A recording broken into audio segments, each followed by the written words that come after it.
In this video, we'll discuss the box model and the CSS properties that you can modify on box style elements. What do I mean by box style elements? Well, throughout the series, I've split up HTML elements into two categories. There are elements that are used in line, inside of, for example, a paragraph of text. Here's a quick list of those that we've covered that fit into this category of being in line. The anchor, the code, the M, the I, the U tags, the image, the label legend, the nav, the small, the span, and there's quite a few others, okay? These inline elements take up an amount of space as indicated by the line height and the font size, the weight, and so on. Then there are elements that are used to produce a block of space on the screen. Typically, these are used as containers that hold other items, but not always. But here's a quick list of box style, or rather block style elements that we've covered that fit into this category. The article, the aside, the body, the div, the definition list, definition term, and definition description, field set, figure fig caption, footer, form, head, H1, H2, H3, and so on, header, H group, and so on, okay? And there's quite a few others as well. This is not a comprehensive list. So take a look at this diagram. This should hopefully help you see the fundamental difference between inline elements and block style elements. You'll see that in the simplest terms, the biggest difference between inline and block is that inline elements flow horizontally, and then when they reach the border of their parent element, they employ a soft line break to wrap to the next horizontal line. But block elements stack vertically on top of each other. Now there's some other offshoots of that idea, like setting their float either left or right. And when you set the float, then there's more horizontal space, and the block elements will attempt to fit next to each other from left to right or right to left, depending on their float and the amount of horizontal space available. We'll see some examples of this in this lesson, but for the most part, think stacking vertically. All right, for this lesson, we're interested in the CSS properties for block elements. Let's talk for a moment about the box model, and in particular, the fundamental parts of the box or the block. So you can see there's a diagram here that I've created to help us understand this a little bit better. All right, so let's start by talking about the different parts of this diagram. First of all, in the innermost section is the content area itself. The content area contains your text or images or whatever content you are going to place inside of this box or block, okay? And they have two dimensions, a width and a height. Outside of that, there is a padding between sort of the edge of the block or the box and the content itself. Behind all of that is a background. In this case, the background is set to white. Then there is a border. In this case, it's the light gray color. And it takes up a certain amount of space as well, and it extends sort of the footprint, I guess you would say, of the blocks or the box. And then I don't have an outline shown here. We'll see some examples of outline, but it's similar to the border, but it doesn't add any space to the total width and the height, or the total footprint, all right? And then there's a margin, and you can see the margin I've used indicated by a white, thick, dashed area around our block. And it's the space between the bordered or backgrounded area and any other elements on the page, which you can see indicated by text that wraps around this particular block, all right? All right, so that in a nutshell is the box model, and being aware of how adding padding and margin as well as an outline add to the total footprint or the total width and height of that given block or box, okay? All right. So I guess the next question is, what properties can be set and adjusted on a block style element via cascading style sheets? Well, that's kind of the remainder of this lesson, and I've created another one of my little experiments here, the lesson 16 experiment. Let's go ahead and just open that up, and we'll walk through each of the given parts of this to better understand the propensities of a box or a block, and how we're able to modify it using padding and margins and floats and things of that nature, okay? So it'd probably be helpful as well to look at the source code for this in some cases. So I'm just going to keep that open here to the left-hand side. All right, so you can see, first of all, in example 1, I have a very simple div with a 200 by 200 dimensions here, and I put some text inside of it. In the second example, I have another 200 by 200 div. However, it's quite a bit larger, as you can see in your browser. Why is this so? Because it has a 10 pixel padding and a 10 pixel border. And so you can see the net result is about 40 extra pixels because you have 10 and 10, 10 and 10 width, and the same would go with the height as well. Okay? In the next example, kind of 3 and 4 go together here. We have 3 divs that have a value inside, and by default, their display value is set to block, so display colon block. However, in example 4, I've set display colon inline, and you can see how they now line up next to each other. So it's the difference between block, which again stacks vertically, versus inline, which stacks horizontally. All right?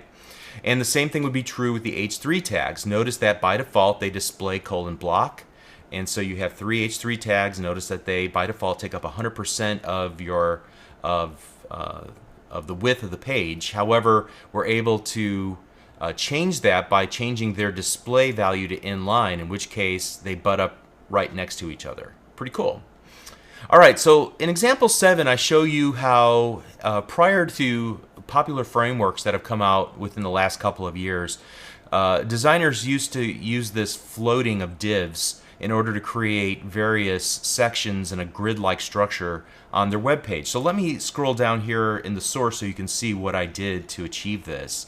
You can see that, again, I'm styling everything in line here, which shouldn't be a surprise if you watch the previous lessons. I only do this to keep the styling in the context of each example. Otherwise, you'd have to cross-reference between a style sheet and the HTML page, and I didn't want to go through all that for these simple examples. But never, ever, ever put inline styles in your own web pages, okay?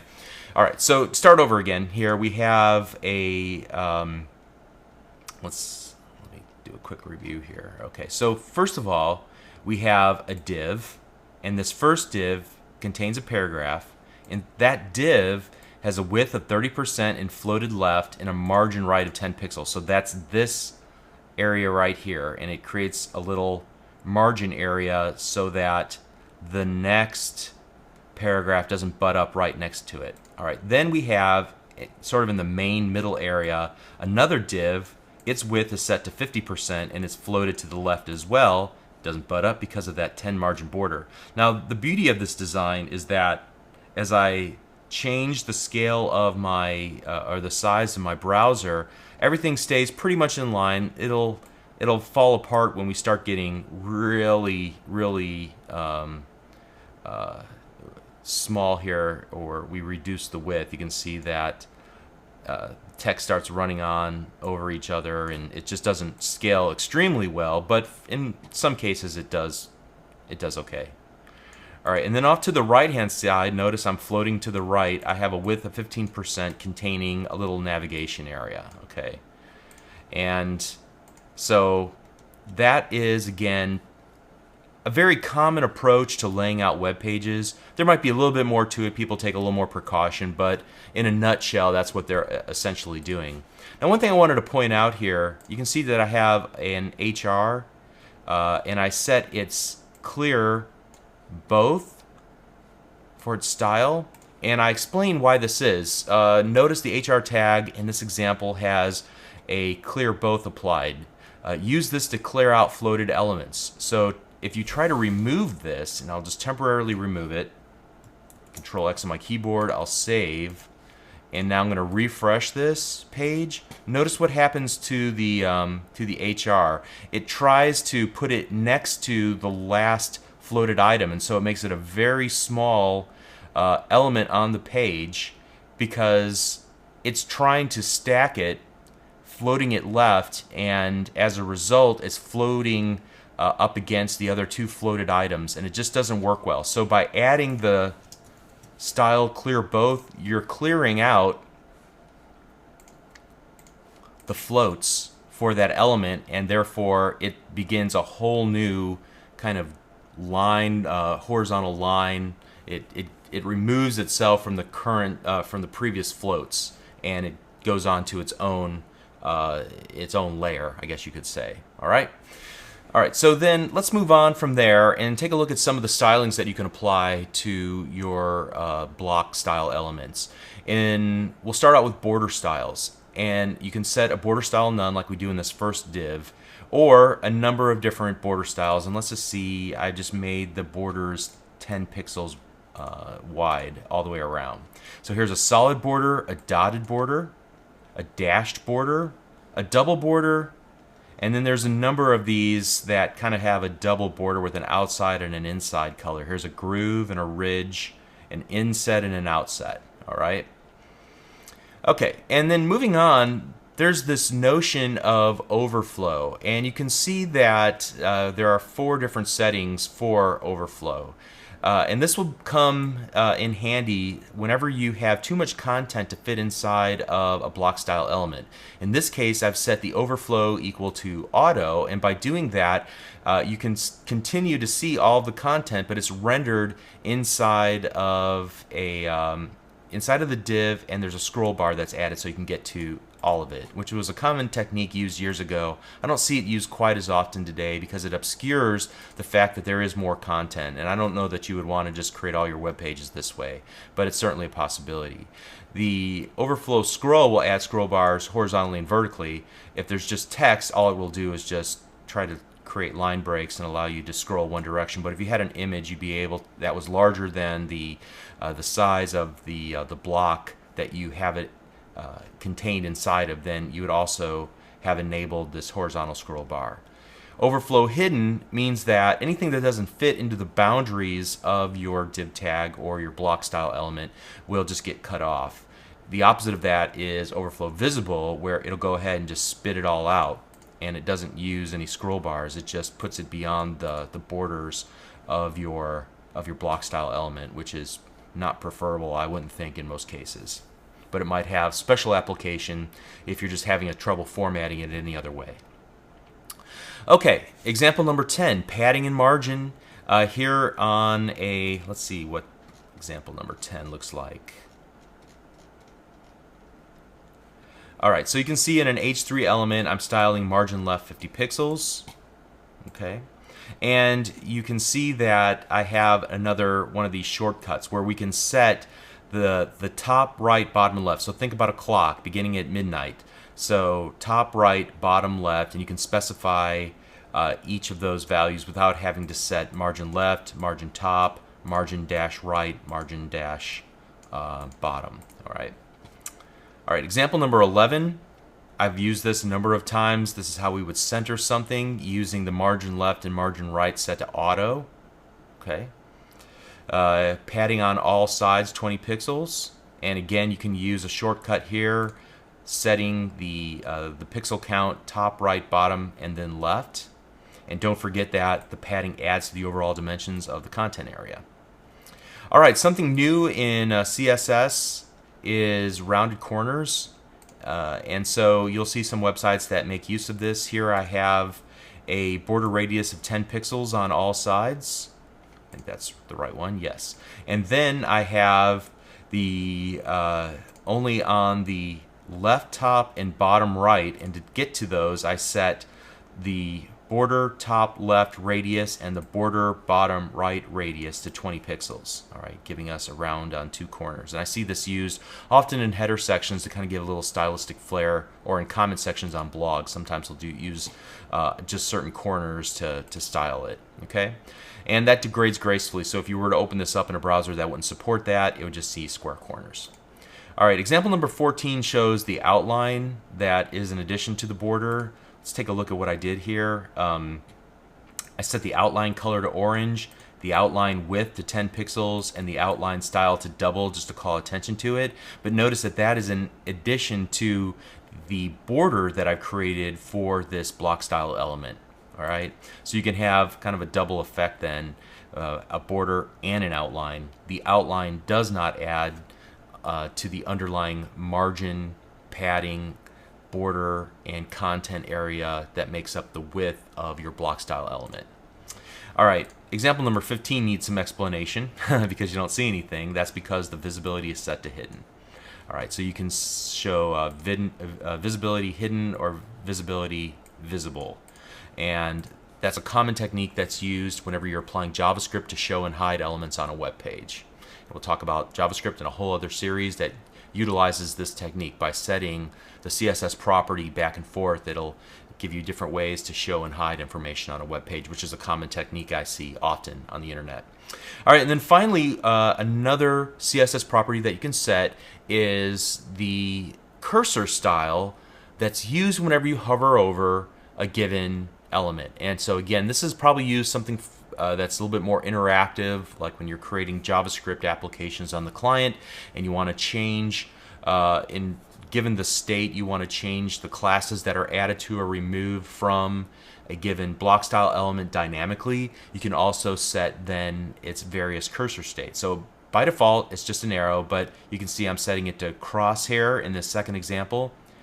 Default help has a little question mark off to the right hand side. The move cursor, the pointer with the finger. The text gives a little caret. Let's scroll down a little bit more here. The weight, which can be just an hourglass, or in one of the newer versions of Windows, kind of that circle with that rotates. The resize, east, northeast, northwest, north, southeast, southwest, and south, okay, and west. All right, and so then you can also use a custom cursor, and I note here that it's risky to do because you have to download that cursor to the end user's computer, and who knows, there's a variety of reasons why that may or may not work. But if you wanted to do that, you can set it like so. So cursor and then that common URL with the open and close parentheses to access an external resource, and then if you can stack them so that if for some reason this won't load, you can just say, all right, well then just go back to the default so that there's some cursor visible on the screen, okay? All right, so that is in a nutshell the difference between inline and block style elements. Block style elements are represented by a box model. The box model has several parts. Content has background, padding, it has a border, a margin, may even have an outline, and so just keeping that model in your mind as you are working with styling up your web pages so that you can make the appropriate adjustments to make everything lay out just nicely. We looked at a plethora of CSS properties for the box, or rather block style elements, and we're getting close to the end. If you followed along this far, you're doing great. Hang in there, just a couple more lessons, and then you'll have the stuff on your belt.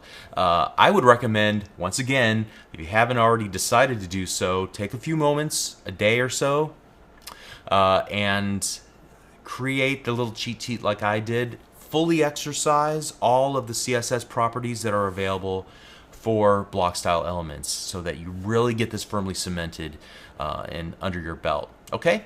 See you in the next video. Thank you.